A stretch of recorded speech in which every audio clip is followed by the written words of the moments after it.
What if I told you that a book written nearly 2,000 years ago could change the way you think forever? These are the private thoughts of Marcus Aurelius, the most powerful man in the world, written not for fame but for himself.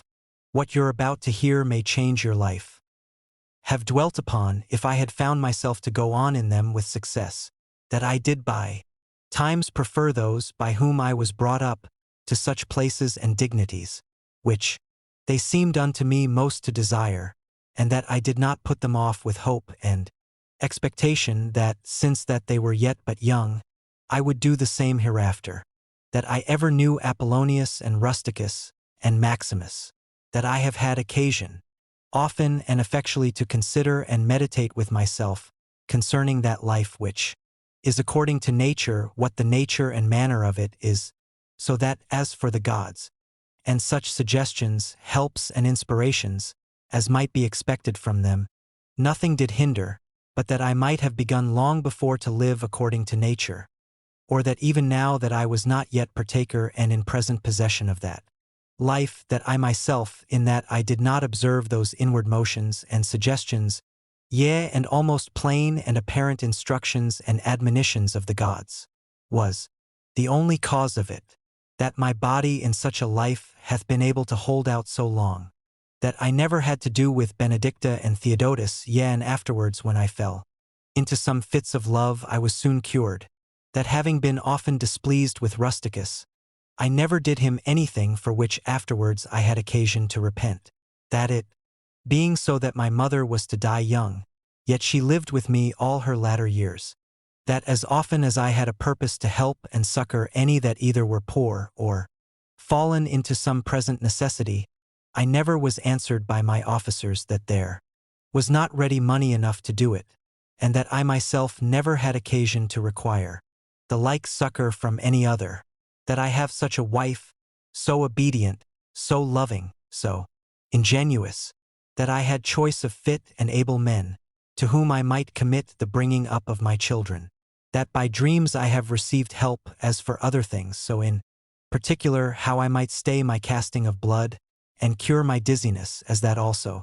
that happened to thee in Cajeta, 9, as unto Chryses when he prayed by the seashore, and when I did first apply myself to philosophy, that I did not fall into the hands of some sophists, or spent my time either in reading the manifold volumes of ordinary philosophers, nor in practicing myself in the solution of arguments and fallacies, nor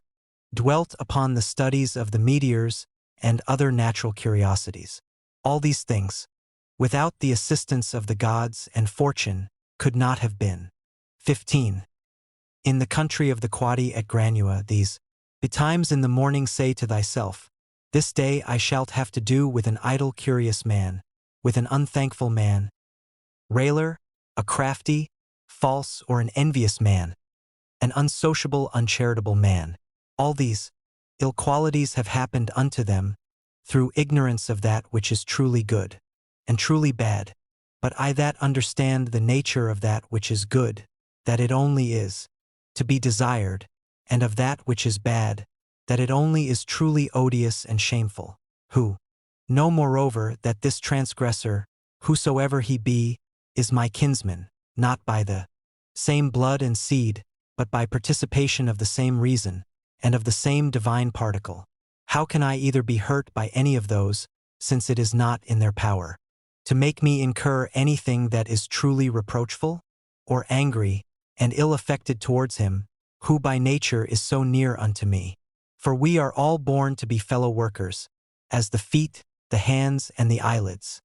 as the rows of the upper and under teeth. For such therefore to be in opposition is against nature, and what is it to chafe at and to be averse from but to be in opposition? 16. Whatsoever I am is either flesh or life, or that which we commonly call the mistress and overruling part of man. Reason. Away with thy books, suffer not thy mind any more to be distracted and carried to and fro, for it will not be, but as even now, ready to die. Think little of thy flesh, blood, bones, and a skin, a pretty piece of knit and twisted work, consisting of nerves, veins, and arteries. Think no more of it, than And as for thy life, consider what it is. A wind. Not one constant wind neither, but every moment of an hour let out and sucked in again. The third is thy ruling part.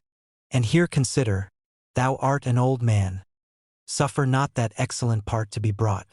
in subjection and to become slavish. Suffer it not to be drawn up and down with unreasonable and unsociable lusts and motions, as it were with wires and nerves. Suffer it not any more, either to repine at anything now present, or to fear and fly anything to come, which the destiny hath appointed thee. 17. Whatsoever proceeds from the gods immediately, that any man will grant totally, depends from their divine providence. As for those things that are commonly said to happen by fortune, even those must be conceived to have dependence from nature, or from that first and general connection and concatenation of all those things, which more apparently by the divine providence are administered and brought to pass. All things flow from thence, and whatsoever it is that is both necessary and conducing to the whole part of which thou art, and whatsoever it is that is requisite and necessary for the preservation of the general, must of necessity for every particular nature be good and be hopeful. And as for the whole, it is preserved as by the perpetual mutation and conversion of the simple elements one into another, so also by the mutation and alteration of things mixed and compounded. Let these things suffice thee. Let them be always unto thee as thy general rules and precepts. As for thy thirst after books, away with it with all speed, that thou die not murmuring and